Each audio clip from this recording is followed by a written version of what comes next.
everyone, and welcome back to the Smart Tea Podcast, where we talk about the lives of scientists and innovators who shape the world. How are you, Aarati? I'm hanging in there. How are you? I'm also hanging in there. Think I'm doing better than you. I'm a little sniffly and under the weather. I am not full sick, but I am just a little sniffly and brain foggy, which is such an annoying in-between because I'm trying to work and all I want to do is lay down. But when I'm laying down, I'm not so sick that I'm just like falling asleep. Yeah, so you feel like I'm wasting time. Like I feel like I'm wasting my time. Yeah. Yes. You have enough energy to feel like I should be doing something productive. But then when you try to do something productive, you're like, I can't. I feel well enough to be fully trapped in a guilt spiral. So that's Great. That's where Fabulous. I'm at. Yeah. Oh, that's horrible.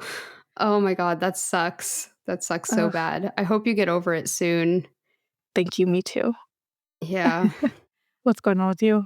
Well, we are in full on remodel mode again. I think yes. It is the kitchen this time. I think I mentioned last time that the kitchen was the first thing that we had kind of spruced up when we first moved into this house. And then slowly it was like, let's do this bedroom. Okay, let's do the other bedroom. Let's do the living room. Let's do the bathroom. Let's do the other bathroom. And now it's like we've run out of rooms. And so we've come back full circle to the kitchen, which it's now been like 15 years. So things were starting to fall apart. And so we're just like, let's do the kitchen again. So I'm back to just choosing paint colors, choosing wood stains, choosing tile. It's just like, oh my God. It's a lot. Oh my gosh. This is like, I do enjoy design, but what you're talking about sounds like my nightmare. And honestly, it might be because of my current mental state where adding something else to my to-do list right now makes me feel like I want to go jump off a cliff. Yes. So I was actually getting quite annoyed. I was like, between like giving Cairo a walk and then going to all of these tile stores and everything, where's my actual job going? Like, where do I have time to actually work and do stuff? So relatable. It's crazy. But yeah, it got me thinking, like, some of the stuff in the kitchen it is honestly like it was there when we moved into the house, and I don't even know how long the previous owners had it in. So some of it's probably like original to the house, like from 60 years ago. So it was like particle board and definitely falling apart. And, it's the kitchen. So stuff gets wet and moldy. And so it was needed, but it just got me thinking about when we first moved here to California. My whole family, we moved here from Pennsylvania. I don't know if you knew I was born in Pennsylvania. I don't think I knew that. Yeah, I was born in this tiny little town in Pennsylvania, and I was like one of two brown people there. And I hear that. Yeah, it was like the tiniest little town. And then my dad got a job in California. He's like, we're all moving to California. And my mom really didn't want to go because the only thing she heard about California was that we have earthquakes. And she was like, I'm scared. I don't want to go. And now she refuses to move anywhere else. She's like, nope, like the world can end. I'm staying in the Bay Area. I'm staying in California. So I do firmly believe it is the best state. I mean, West Coast, Best Coast for sure. Yes. Love it it's here. Like there's so many things to do here, and it's all the different landscapes. Also, it doesn't snow, it doesn't snow in the Bay Area, which I will take any day. Yes. The fact that I can drive my car without shoveling anything is, chef's kiss. I will not take that for granted. Yeah, absolutely. But that's kind of like what inspired today's story, because I was thinking about that. Like everyone knows California has earthquakes, and it's like, do we really though? Like, we have one tiny little tremor every now and then. We did have one a couple weeks ago. Did you feel that one? I didn't. See, and that's what I'm talking about. People tell me, and I'm like, oh, did we? I was probably like running around like a nut, and like. Honestly, Aarati, you were probably sleeping. It was like around I might have 5:30 or 6. Yeah, I probably was sleeping. Up. I was like, you're probably sleeping. No, that's like when I'm dead asleep. Yeah, that's like I am dead asleep at 5:30. No one had better be waking me up then. Yeah. And then I looked at you in the thing where you, like, Google it, like, did anyone else feel an earthquake or was that in my dream? And then I went on TikTok. This was prior to the TikTok generation, Yes. and everyone on there was like, "So is everyone on the West Coast just awake right now post-earthquake?" I was like, "Okay, good. It's not just It's me." not just you, but there were That's some of funny. us who missed it completely. And that is usually like, honestly, when earthquakes happen, as long as I've been in California, I've always heard about it later. Or there was one time when I was like a teenager that I was lying down on the couch and I was looking up at this hanging lamp that we have, and I noticed that the lamp was swaying, and I was like, that's odd. And then I was like, oh my God, is this an earthquake? Is this an earthquake? And I got super excited, which is probably not the response that you want I to have. mean, when they're that little, I feel like they are, like, kind of fun. I don't know, like, Yeah. the ground just shakes a little bit. It's like a Yeah. ride, but, I mean, obviously, we don't want them to get super big, but also, like, I Yes. don't know, like, I feel like the buildings in California are I live in a really old building, and Hmm. they're generally just, like, built to Built to withstand last. Yeah, withstand it. earthquakes for the most part, unless they're crazy, crazy big, so Yes. I Well, don't we are know. going to talk about that today Okay, great. because I worry about this, so it feels timely. yes, because today we are going to be talking about Charles Francis Richter, who Nice. we all know from the Richter scale. So, yeah, that's what inspired today's story. So, let's jump into it. Sounds great. Charles was born on April 26th, 1900, in a farm in Overpeck, Ohio. And the farm where he was born belonged to his mother, Lillian's family. And so, a little bit about Lillian. In 1891, Lillian had married Frederick Kinsinger, and they had a daughter together named Margaret Rose Kinsinger. But the marriage didn't really last. It was pretty rocky. And shortly after Margaret was born, Lillian and Frederick divorced. But then 8 years later, I guess they decided to try again and they got remarried. And this time they had Charles, who was also given the last name of Kinsinger. Okay, weird, but Yeah, so he was originally Charles Kinsinger, but again, the marriage just didn't last. They hadn't sorted through their issues, I guess. They divorced again for the second time. wait, they got divorced, then they got Mhm. remarried, and then they got divorced again. Correct. Yeah. Okay. And This like is all it's within giving like Ross and Rachel. kind of, yeah, but they stayed together long enough to have two children and then that's it. Then they called it quits for good. It sounds like almost like the paperwork would have been hard. Oh my God.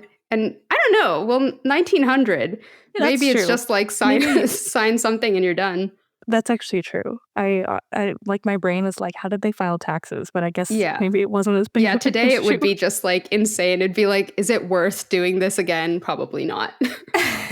So Charles and his older sister Margaret both ended up staying with their mother and her father. So they changed their last name to their mother's maiden name, which is Richter. And then Frederick, the father in this case, basically left the picture. So Charles had very few memories of his father, and most of them were not good ones because they were probably fighting all the time. So he was raised by his mother, older sister, and grandfather. And his mother homeschooled him early on and taught him three languages: German, French, and English. I think the family in general had roots in Germany. So, Okay. yeah. And then his grandfather had a bunch of old science and nature books that Charles liked to read. And he was particularly fascinated by astronomy. And he would stay up late gazing at the stars. And I was just like envisioning in 1900 or like 19 aughts, a little boy like gazing at the stars in rural Ohio. It was probably gorgeous. There was Oh probably my gosh, no yeah. light pollution or anything. So I can totally see this fascination. The sky, I can't talk. The stars in the sky Mhm. are very, very cool, I will say, when there's no light pollution, like when you're Yeah. camping or when you're out in the wilderness. I Yeah. You just, I think, forget how many stars are in the sky. Yeah, and you feel so small. Mhm. You look at everything and you're just like, "Oh my gosh, the universe is so vast." That's crazy. And so early on in his life, he wanted to be an astronomer. Then, when he was 9 years old, Charles's grandfather had been hearing about opportunities out west in California, so he decided to pack up the family and move to Pasadena, which is just outside of LA. And here, Charles attended school for the first time ever. And it did not go well. It was a really big culture shock for him to move from this like quiet rural countryside to a bustling city. And Charles was extremely socially awkward and had a really hard time making friends and was bullied by the other kids. I like that we're reprising Pasadena, California 2 episodes in Right? a row. Yes. So I was And actually also they were like, contemporaries, like, this is the yes. same time frame. I was already researching this story when you had told your story. And I was like, oh my gosh, two scientists in Pasadena in the early 1900s who were fascinated by the stars. Like, this Yeah, is, yeah, it's a lot of yeah, overlap.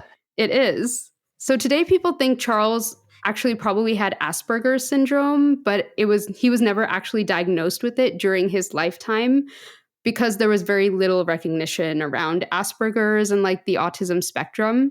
But that would make sense as to why it was really hard for him to interact socially. And since he was having such a hard time, his mother decided to try sending him to the University of Southern California Preparatory School for high school. And he actually did really well there. So he kept up with his amateur stargazing. He developed an interest in chemistry and math. He joined the Natural History Club and he made friends that he went hiking and camping with.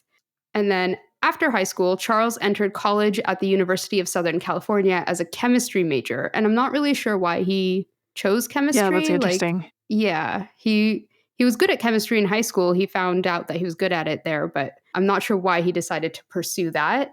But then during his first year at USC, his sister Margaret was studying English at Stanford. And she told him how wonderful it was there and like how the atmosphere on campus was so great. And so Charles was like, oh, I should probably go to Stanford. That sounds amazing. So he decided to transfer there. And he continued to study as a chemistry major. But although he was good at chemistry on paper, he was terrible at it in the lab. Oh, so Yeah. relatable. Yeah. I totally get that. I think I did not successfully do any of my, like, Gen Chem lab was hmm so finicky. It was just like I also felt like it was so rushed for time. I don't know if you felt like this in undergrad, but the lab was, like, not small, and the TA was, like, some grad student, which now in hindsight, I'm like, Yeah. I understand why they were disengaged. At Yes. that It's at like that taking care of time all these like kids with chemicals. children. Great. I don't want to. Exactly. Yeah. No, totally agree, and in Yeah. hindsight, I get it, but in that moment, I was just like, "What are you doing? Why are you helping us?" Yes. And I feel like I was the opposite. I was good at the practical lab stuff, but then when it came to the theory, I was just like, you lost me. I need you to explain that again. No, one more time. No, one more time. I'm almost there. Like, I also always felt like I ended up with the most annoying lab partners where I ended up doing all of the work, which is just oh, so yes. classic. So Yes. classic. I can't say I have fond memories from Gen Chem Lab. That was a terrible time for sure. Yeah. No, I was also the same in group projects. You're always the one doing all the work, and then everyone else is just like, "Oh, she's smart. She's got this." And I'm like, "I mean, I do, but like I hate it." I would love to be the person who's, like, in the group being like, "Oh, you got it. I'm gonna sit here." Like, that Right? would be a dream come true for That me. would be amazing. Yeah, okay, so he's terrible in the lab because for some reason he got really nervous and tended to be very sloppy when working with chemicals, and that's really not a good formula for success in chemistry. And in fact, he ended up breaking so many beakers that his professor advised him slash begged him to try a different field of study. So it's pretty bad. Fortunately, Charles also found he was pretty good at physics. So he switched his major and he was able to graduate from Stanford at the age of 20. But life as a student had been really stressful for him. And after he graduated, he ended up having a serious emotional breakdown. It was so bad that he actually had to be hospitalized for some time. Oh, dear. Yeah. Okay. He got a psychiatrist named Dr. Ross Moore, and he suggested that Charles try writing down what he was feeling, and that really seemed to help him express himself. And so he was slowly able to start piecing his life back together. And he started taking some kind of odd, small menial jobs, first as a messenger boy at the LA County Museum. And then he spent a few years working in a warehouse for the California Hardware Company in LA. So it was like really random, like nothing to do with physics at all. But he Mhm. was still interested in physics. So he kind of like kept a finger on the pulse of like what was going on in physics, especially at what was going on in Caltech, because he was like right there in Pasadena.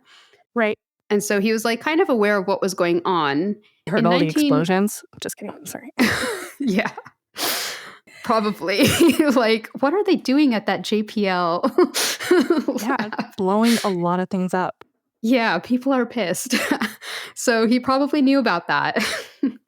In 1923, the director of the Norman Bridge Laboratory of Physics at Caltech, Dr. Robert Andrew Millikan, won the Nobel Prize in Physics for finding the measurement of the electric charge carried by a single proton, which was a very important constant in physics, and for his work on the photoelectric effect. So Charles heard that Dr. Millikan was giving lectures, and he's like, I've got to go listen to that and hear what he has to say. So he went and listened, and he just got sucked right back into the world of physics. He just got fascinated by it, and he's like, I need to keep doing that. So he gave up his job at the warehouse and enrolled in Caltech as a PhD student in physics. He seemed like he was really brave, like he was, trying something different. Like, it Yeah. can't be easy after something like that and being hospitalized. And And then at least he, probably like, really went smart back. too. Yeah. Totally, totally. Yeah. Good for him. So he started work as a student under Dr. Paul Epstein, who studied atomic and theoretical physics. And Epstein had been recruited to Caltech by Dr. Millikan. And Dr. Millikan was actually also the one who provided the inspiration for Charles's thesis, which was on the hydrogen atom and the hypothesis that the electron had a spin. So I think this was kind of Mhm. a new theory at the time that electrons could have a spin as a property. And Charles was realizing, along with other physicists, that if electrons had a spin, that would help answer some mathematical anomalies that they were struggling with at the time. Mhm. So that was kind of what he was studying for his PhD. And he was able to listen to lectures by some really big names in the field of atomic theory, like Max Born, Werner Heisenberg, and Erwin Schrödinger, all of whom went on to win the Nobel Prize eventually. I feel like I forget the time periods that all of these scientists lived in, if that makes Hmm. sense. Like, when you say all these names in my head, they seem so disparate, but they were all contemporaries, which just seems kind of funny. And then the fact that they Yeah, all, like, met each other, which obviously they would, like, it makes perfect sense. Like, you think it about all does. of the, high-profile scientists now, like, in their field, they probably all know each other. Like, it Yeah, they're makes a all lot of sense. talking and corresponding. But in my brain, they each live in separate chapters in a chemistry textbook, and I'm like, "Oh, none of you Yes. guys knew each other." Yeah, they're all living in their own little bubble. Yes, Yeah, exactly, it is exactly. weird. Yeah, when I was reading this, I was like, "Oh my god, he knew Schrödinger?" Like, "Wait, Yeah, what?" like, that doesn't feel also, wasn't Yeah. he German? Schrödinger? Yeah, but I think Yeah. that's also partly why he, like, understood Schrödinger a lot better than a lot of I his see. classmates because he knew German because his mom taught him German. And so, like, That when makes so much Schrödinger's sense. papers and notes and stuff was all in German and he was, like, listening to this guy who had an accent, he was like, "Oh, got it, got it, got it." Like, and he's like, "I can talk to you in German." Got it. Okay, so back to Charles. While he was a grad student, he also met his future wife, Lillian Brand. Charles describes her as, quote, a little wild when they first met. So, so background on Lillian. She spent some time studying at UCLA, but then she transferred to Berkeley where she got her degree in English. And then she had gotten married to a man named Reginald Saunders and had a son, Butch. But then they got divorced. So she's crazy. Wait, that was the crazy part? Is that she got divorced No, no, and she has no. a son? No, Oh, no. oh, oh, oh, oh. But I'm just saying, like, that probably added to the crazy. But I I see. think Charles was like, oh yeah, she's out there a little, like she's not afraid to live life and make mistakes and get messy. And I bet other people were like, wait a minute, you're into some like I divorced, was gonna say, doesn't his parents like, yeah. yeah, like, I yeah. don't know that he has a lot of room to talk here. Yeah, exactly. No, I don't think he held that against her at all, but I think he was like, yeah, she's a little, she's a little wild. She's not like this, good I little guess, girl. yeah, okay. I don't know if I buy this, but carry on. Yeah. But I don't know, this makes you feel better or not. Probably not. But it sounds like Charles didn't really like fall in love with Lillian. It was much more like society expects a man of a certain age to get married. Here's a Mm, girl who seems to like me, so let's get married. And it wasn't like this whirlwind romance, like I totally fell for her type of thing. He's just she was like, just like, okay. was available and conveniently located. Yes, exactly. And was apparently like, yeah, I like you. And it's like, okay, works for me. So, The yeah. bar is low. Yeah, exactly. But I mean, it worked for them, I guess. So a year later, she and Charles got married and they never had kids of their own, but Charles and Butch, which is now his stepson, they got pretty close and they would go on hiking trips and play chess together. Cute. So they had a little family unit. Also, his name is Butch. Just straight Yeah. up. That's his legal given. No. So his legal name was also Reginald Saunders, but since he's a Okay. junior, it became Butch for some reason. I don't know how that works. Okay. Because, yeah. I've only heard of like Butch as in like in those Like an like Looney adjective. Tunes cartoons. No, I've heard of it as a name, like in those Looney Tunes cartoons Oh. for a dog. Like that big like bulldog That does sound familiar. is named Butch. I guess that's probably, I don't know, not that much later than what you're talking about. Yeah. It's a tough name. It's a really tough name. I don't think we have many Butches now. I don't think so either. Yeah. So at this point, he's been a grad student for a good 4 or 5 years, and he didn't really have a clear vision for his future, but he wasn't too worried about it because he was like looking at the students around him and they were all going out and getting good jobs. And he felt like his professors liked him well enough that if they saw an opportunity for him, they would help him get a position. But he was very much thinking that he would continue in the field of quantum mechanics and academia until it just so happened that a position opened up at the seismology department in Caltech for a data analyst. So in the 1920s, there were two scientists, Harry O. Wood and John A. Anderson, and they had figured out how to record the waves that an earthquake makes on a device called a seismograph. And so Harry O. Wood and another scientist, Hugo Benioff, spearheaded an effort to build a network of seismographs all across the southern part of California. And they needed a data analyst to sift through all of the recordings that they were getting. So it wasn't exactly what Charles had been thinking of, but he really enjoyed being at Caltech, and the position was an opportunity to stay there in Pasadena, close to his family, and he could easily keep in touch with his lab and what was going on in quantum mechanics. And so he was like, yeah, this is going to be like a temporary kind of situation until something more in like atomic theories and quantum mechanic comes along, and then I can just like go back. But I could do this temporarily. So with Dr. Milliken's recommendation, he ended up landing the job as a data analyst, and then he just ended up staying at the Seismo lab for the next 43 years. He never left. What? I was not expecting you to say that number of years. So you just never left. Yeah, he just never left. He did like go through the stages. He like became a assistant professor eventually and blah, blah, blah. But like, yeah, he just never left the Seismo lab. I believed you before, but I do feel like the ASD is really showing. Yeah. He really like, he's like, this is awesome. Okay. He's like, this is what I'm good at. all in. All in. If it ain't broke, don't fix it. That's where he's at. Yep. Hi everyone, Aarati here. I hope you're enjoying the podcast.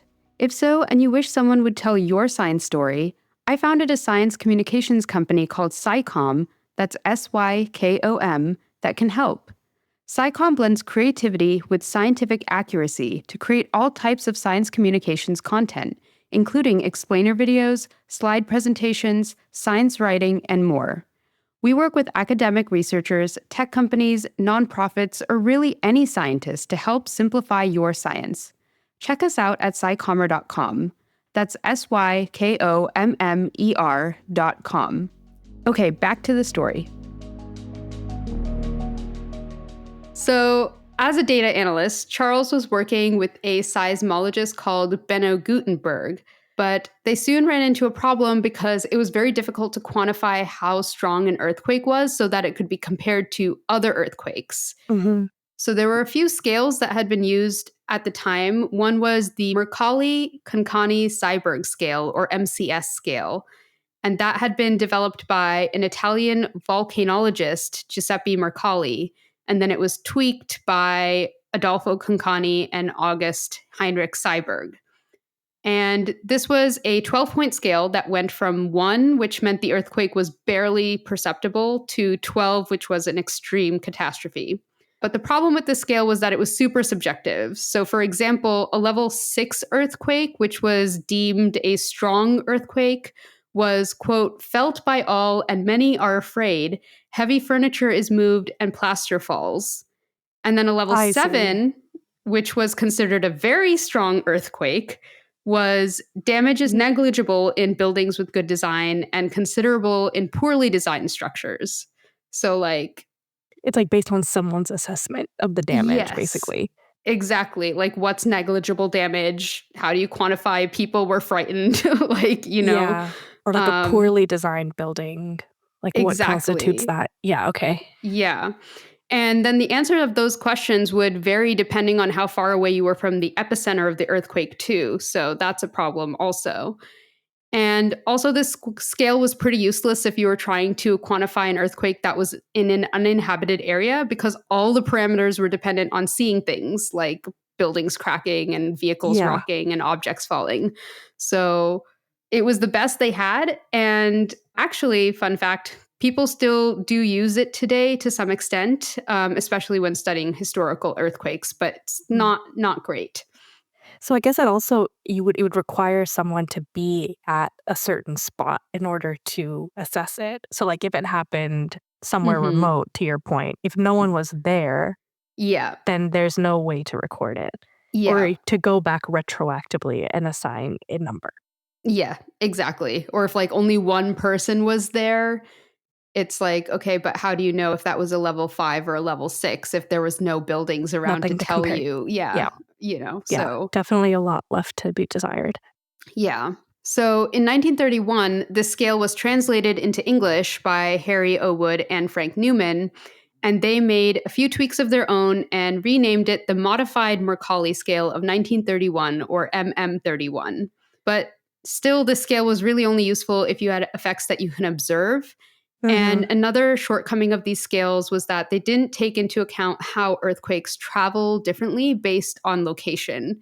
So, for example, in 1895, there was a level 8 earthquake on the MM31 scale that hit Charleston. And that earthquake caused property damage across several states, including Missouri, Illinois, Ohio, Alabama, Iowa, Kentucky, Indiana, Tennessee, and was even felt up into Canada. So, Wow. Oh my just gosh. huge. And that's because the soil in the Midwestern US is kind of looser and less complex. So the earthquake waves can travel for longer distances through the Hmm. ground. But if you have more solid rock, like we have here in most of California, like we were talking about kind of at the beginning of the episode, the earthquake's effects don't travel as far. So there was the infamous earthquake of 1906 in San Francisco, which was a level 11 on the MM31 scale. And as we know, it like decimated the city and it caused damage to surrounding Bay Area cities. But although it was catastrophic in the Bay Area, it didn't really go beyond that. So I it was, see. That makes sense. yeah, so it was felt as far up north as Eureka and as far south as Salinas Valley, but there was no damage That's in still those not that areas. far. Yeah. Yeah, it's not that That's far. not And that there was no far. damage there. So they felt it, but, Yeah, yeah. and definitely didn't go up into Canada. cross state lines or anything. So The Midwest earthquake is really interesting too because I don't think of that as having like a really big fault line or anything, you know? yeah, I think Yeah. that's why, I don't know, maybe I think if you're on a fault line, that's when earthquakes happen more frequently, but you're right, like Midwest earthquakes aren't really considered a thing. So that is surprising. So Charles was struggling with how to quantify something like this because which is worse, an earthquake that causes moderate damage across a widespread area or an earthquake that like completely decimates just one city, right? And the other issue was that this scale was linear, which scientifically and mathematically was not great because a level 12 earthquake was not just 12 times stronger than a level 1 earthquake. It was like hundreds of millions of times stronger, but it's not really practical to have a scale that goes from 1 to a billion. So, like, what do you You do need with like that? some sort of exponential function in order to quantify or at least account for that Exactly. difference. Yeah, exactly. So Charles talks to Benno Gutenberg, who has exactly that idea. Benno says, "Why don't you try a logarithmic scale?" And so that got Charles thinking about the stars. Okay, so little bit of a tangent here, but you'll see how it connects. So Charles obviously hadn't become an astronomer like he dreamed when he was a kid, but he never stopped studying the stars, and he is just obsessed with it. So because of this, he knew that we actually measure the brightness of the stars using a logarithmic scale. And that's important because if you imagine you're looking up at the night sky and you see two stars, one of them is really big and bright, and one of them is a bit smaller and dimmer. How do you know if the brighter star is actually bigger and brighter or if it's just much closer to the Earth than Mhm. the smaller star? So that small star could actually be like 10 times bigger, but it's 100 times further away. So we're only seeing it as a very small, dim light. Your comparison point is potentially different. Yeah. Exactly. So astronomers realized that they couldn't just measure just how bright the star was based on how we perceive it from Earth. We also need to measure how bright a star actually is. And so they came up with a new measurement called luminosity, which was the magnitude of the light energy that a star releases from its surface. That makes sense because then you can compare it more apples to apples as opposed Yes. to relative to two stars in the sky or relative to where you are on Earth. Exactly. And so Charles realized that that's exactly the problem we were having with earthquakes up to this date.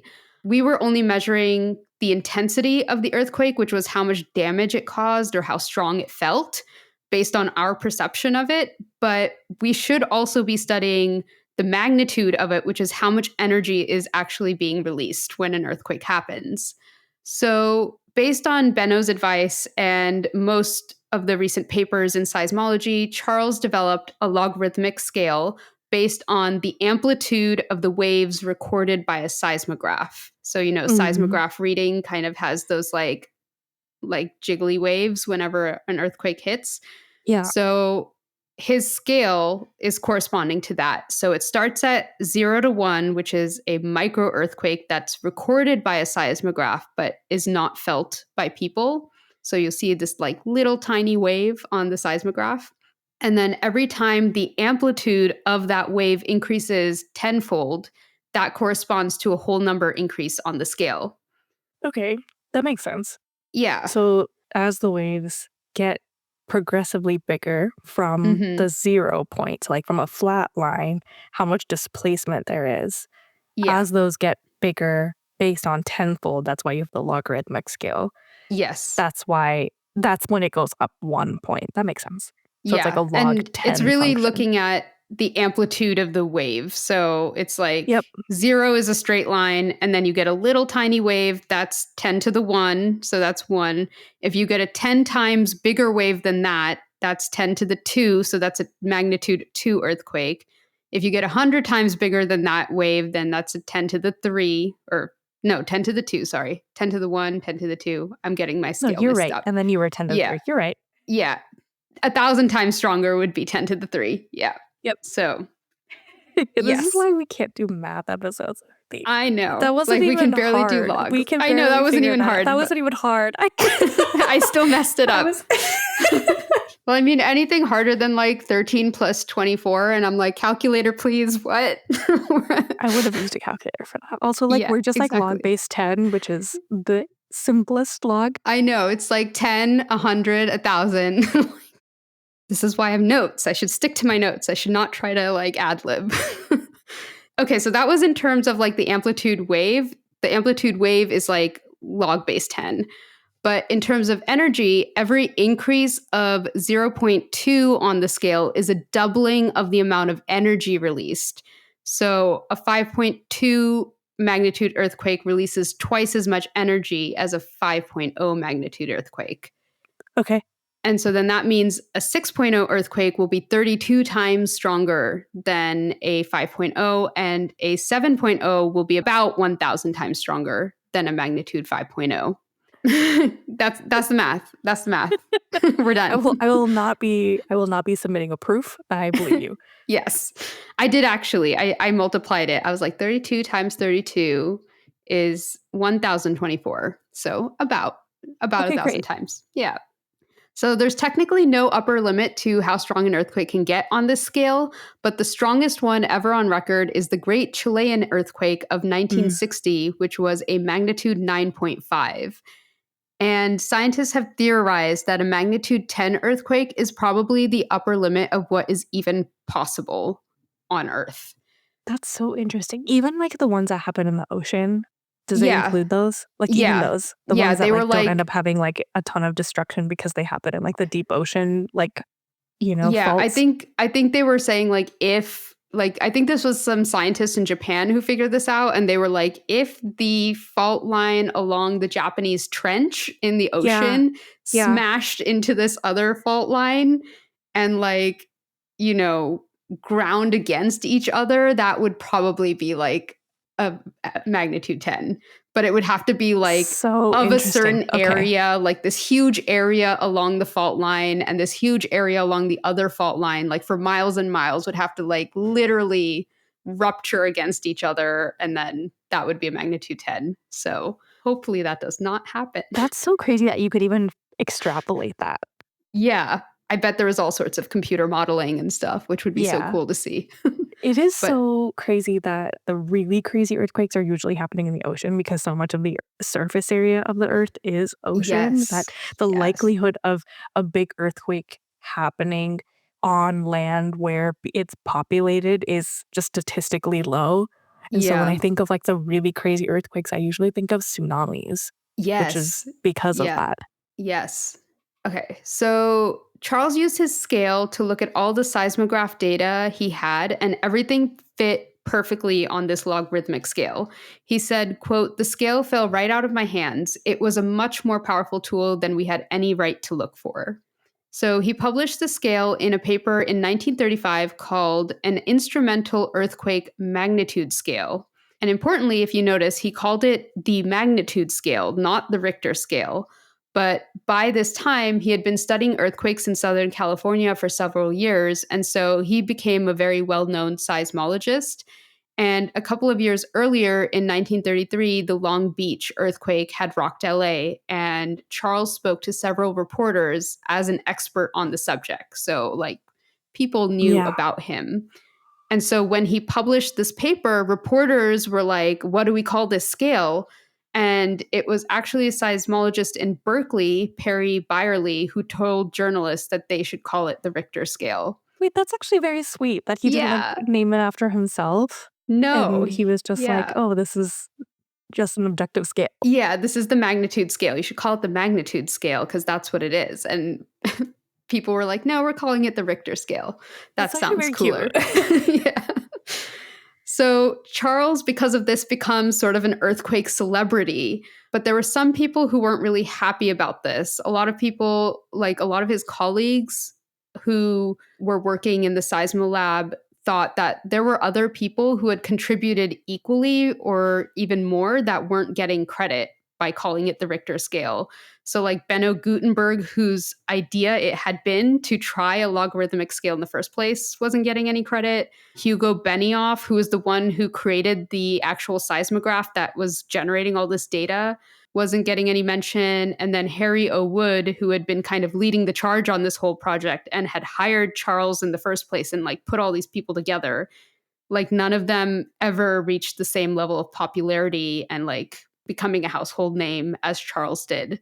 Importantly, though, none of them were listed as an author on Charles's paper either. So, Oh, that's what I was just gonna ask yeah, he wasn't advocating for it to be named after him anyway, yeah, so it's possible that from press, like, articles that it would be left off, but that's so weird that they were left off the paper then too. The more episodes we do, though, I feel like authorship and the culture around authorship is so different now. Like, I feel like yeah. It didn't sound like it was like he deliberately left them off the paper or anything. He was just like, yeah, I've come up with the scale, here it is. And it wasn't like I should really list all these people that helped me. At the time, it wasn't yeah. like that.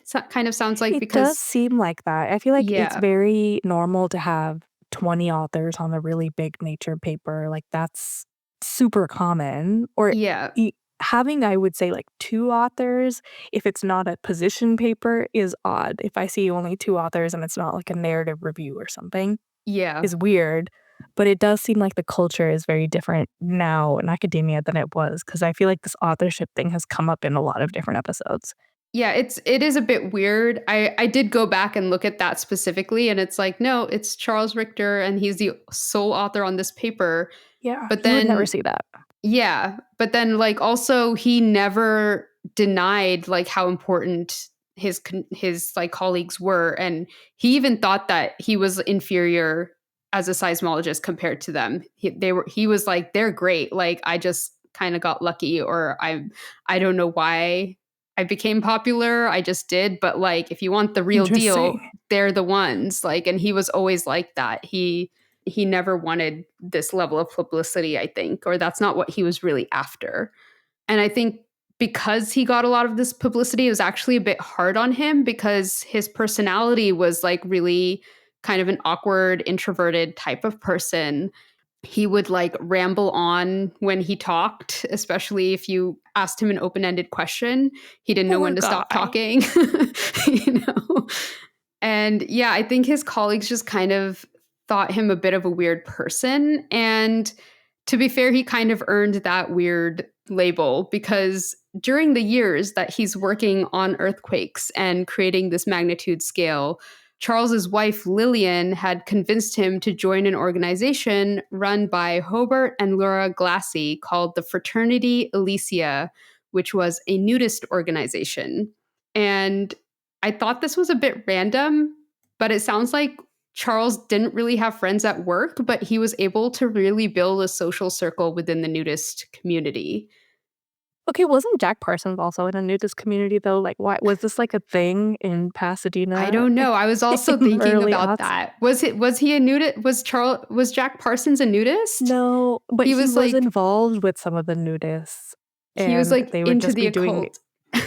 it's the occult, but I Yeah. think they did a lot of nudist things. Although when I think of nudists, I think of it being very innocuous, like very innocent. They just Yes.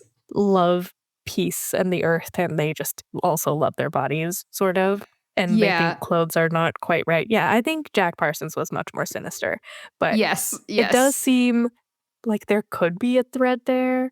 Also, like, Yes. who isn't weird in the lab? Like, I feel like it is really a Yeah. requirement in order to be a scientist. Like, Everyone's who awkward and weird. Yeah. 100%. What you're saying just tracks for me. Yeah, but I think you're right though. I think Charles, like for Charles and Lillian, the nudist community was like a much more wholesome, kind of Yeah, like freeing experience and just like, you know, a place where they could shed all expectations, which really helped him make a lot more intimate friends than he ever could at work. that's nice. Yeah. However, around 1935, 1936, the Glassies ran into a bunch of legal troubles because so many people in general, especially at the time, viewed nudism as immoral or a sexual perversion. And they labeled the members as exhibitionists when, like we said, really for Charles, it wasn't about that at all. But due to the stigma and multiple legal battles, the community inevitably lost some of the kind of like freedom vibes that had drawn Charles and Mm, Lillian to them in the first place. And that's a so, bummer. yeah, he continued to be a nudist, but like over the years, he lost that original sense of community that he was craving. So, when things like this happened or times got tough for Charles, he would turn to writing to express his feelings. And I think partly because that's what had helped him when he had his first emotional Yeah. breakdown, but also because his sister Margaret had by this time become a brilliant poet.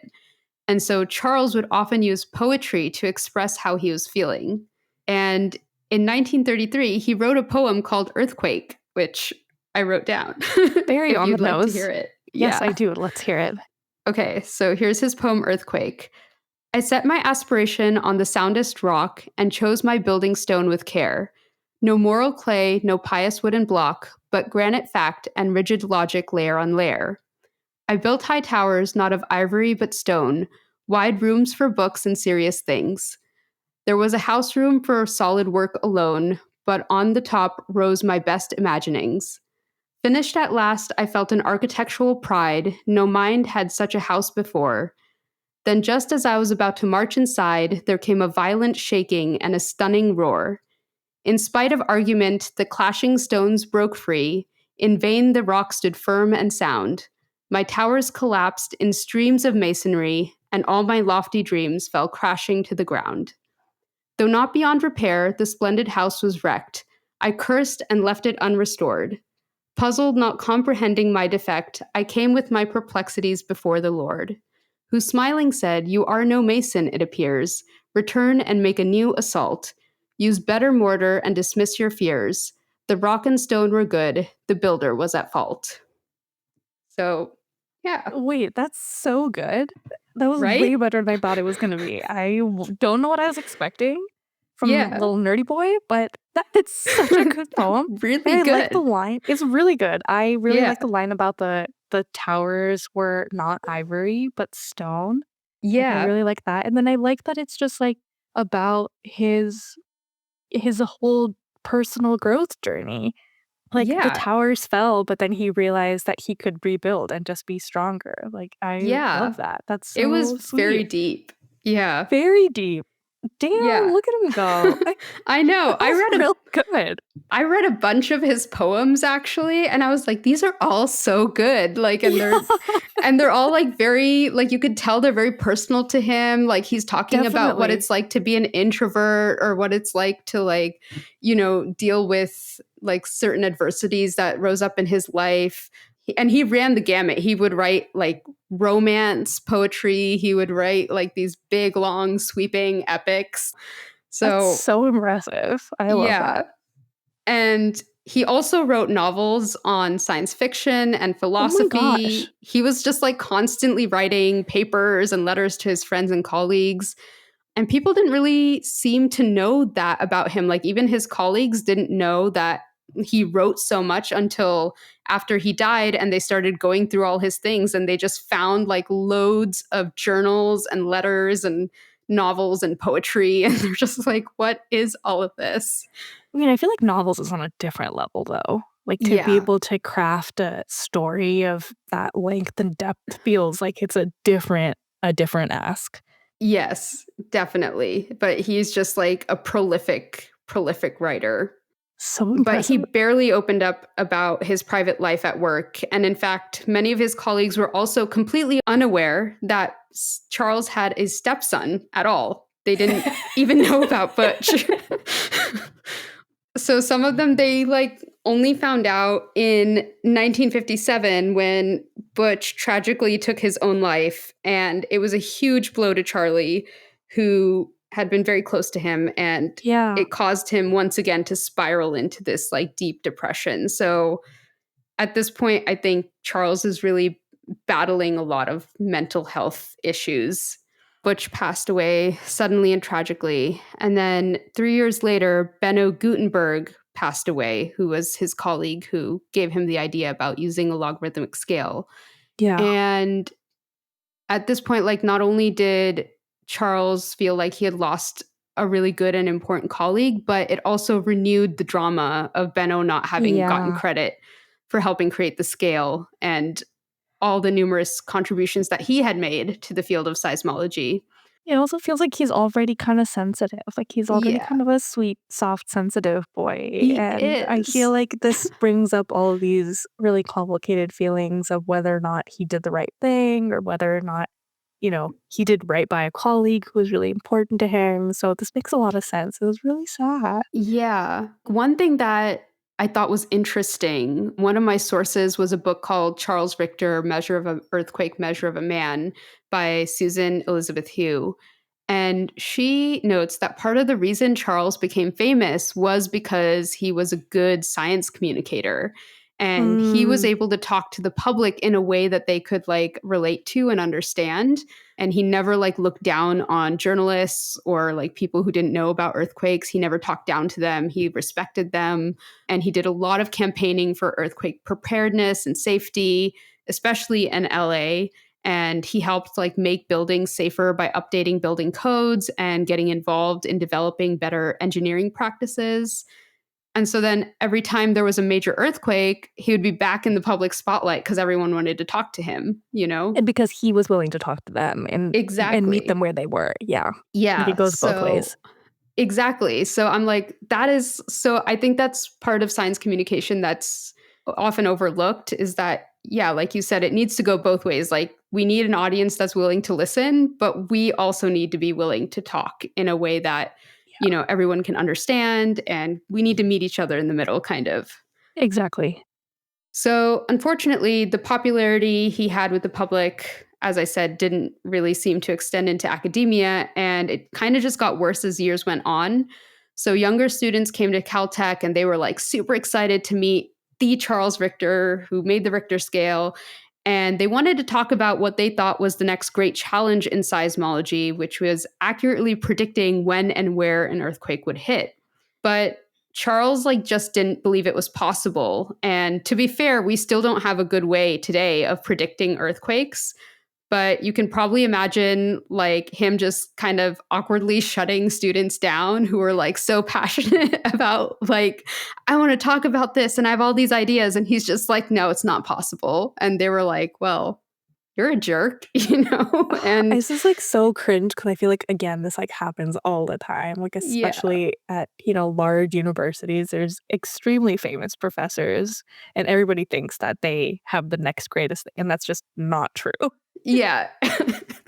Exactly. But he like just also just didn't know how to let them down gently, which, he didn't really end up making many friends that way either. So because of that, because he was like, and I think because he was kind of unwilling to try their ideas and stuff like that, people started to see Charles as kind of a has-been. Like he did I his one see. famous thing and now he's not really contributing anything useful. So by the 1960s, the scientists at Caltech were urging him to retire, and he resisted this for many years.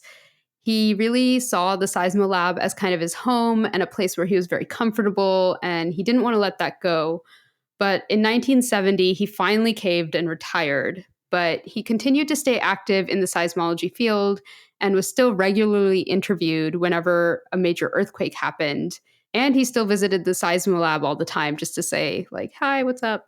So by the early 1980s, Charles had begun to struggle with declining health, so he started to withdraw from the public.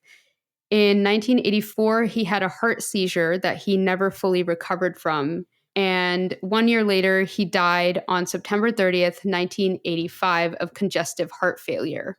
He was cremated and buried next to his wife's grave at Mountain View Cemetery in Altadena. However, weirdly, no one bothered to update the gravestone. And so for years, he just kind of laid buried anonymously next to his wife. Wait, So what? yeah. So his Well, I wife guess had a he didn't have any gravestone. kids, and Butch Yeah. had already passed, so I guess, I mean, like, who would have done it? But that's super sad. It's so yeah, and Also, I mean, he's Charles Richter. Like you would have thought someone would have like been Yeah, like, like he needs a one of the proper grades. reporters. Yeah. Yeah, somebody like for all the popularity he had. But it wasn't until 1996, more than 10 years later, that a private donor and some of Charles's old colleagues raised the funds to get a new headstone. Wait, how So expensive is a headstone? I know, right? I was thinking that too. I was like, it can't be more than a few $100. I don't know. Okay, so to wrap up, technically, we don't use the Richter scale today to measure earthquakes. So in 1979, two seismologists, Thomas C. Hanks and Hiro Kanamura, developed a better logarithmic scale called the moment magnitude scale that addressed some of the shortcomings of the Richter scale. So Richter's scale became less accurate when scientists tried to calculate the total energy of earthquakes that were 6.5 and higher. And the scale was also dependent on the earthquake being local and having a reading from a seismograph. Yeah. So it has its shortcomings. And so we have a better scale. But I think because of Charles's popularity in the public eye, the moment magnitude scale is often just also referred to as the Richter scale by journalists and whatnot. So we still call it that, even though it's not that. That is really funny, given that there was all these issues around everyone calling it the Richter scale, and now it's not even the Richter scale, but We're still calling it the Richter scale. Yeah. Yeah. Oh, that's funny. But like, have you ever heard of the moment magnitude No, scale? It's just not catchy. no, no. I think it's because no one is naming things well. Yeah, That's, I think, the problem here. exactly.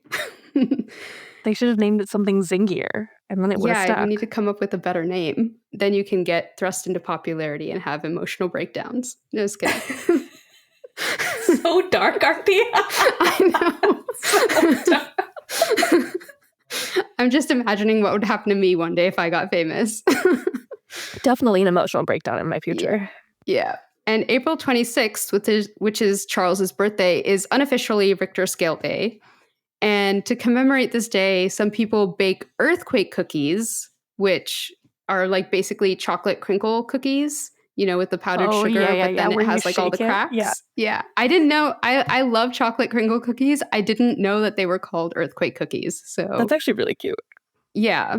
And the other thing that they'll do is they will wear a shoestring around their neck in remembrance of a funny story in which Charles's secretary once had to remind him that he was supposed to attend a meeting and he should probably wear a tie to this meeting. But he instead undid one of his shoelaces and tied it around his neck and was like, good enough. And so I have a very vague memory of doing this in elementary school. Really? I think so. Definitely the crinkle cookies. Mm-hmm. And what you said about the shoelace, I feel like sparked something deep in my hippocampus, but Oh my goodness. I cannot confirm nor deny, but that sounds so vaguely familiar and something like, it sounds like something an elementary school class would do for sure. It absolutely does. Yeah, it absolutely does. Oh, that's so cool. Yeah, so that's basically his story. A funny, kind of awkward dude, you know, who kind of became famous by accident. Great story. I loved it. I also feel like there's just so much about earthquakes as a Californian. You talk about them all the time, you feel them all the time. And then also going back to elementary school thing, like we had a whole unit on faults and earthquakes in 4th or 5th grade. I don't know if you had that too, but it just feels like such a core part of Californian culture.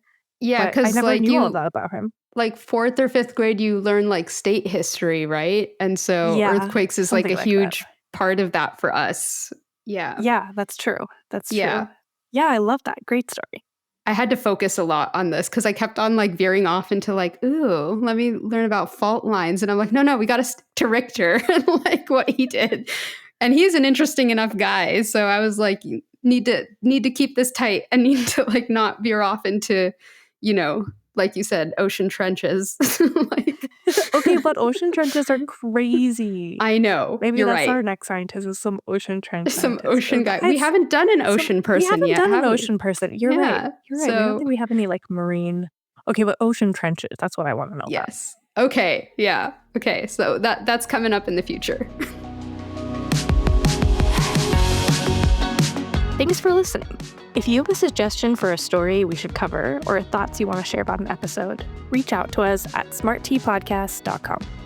You can follow us on Instagram, TikTok, and Blue Sky at Smart Tea Podcast and listen to us on Spotify, Apple Podcasts, YouTube, or wherever you get your podcasts. And leave us a rating or comment. It really helps us grow. Special thanks to our editor, James Fix.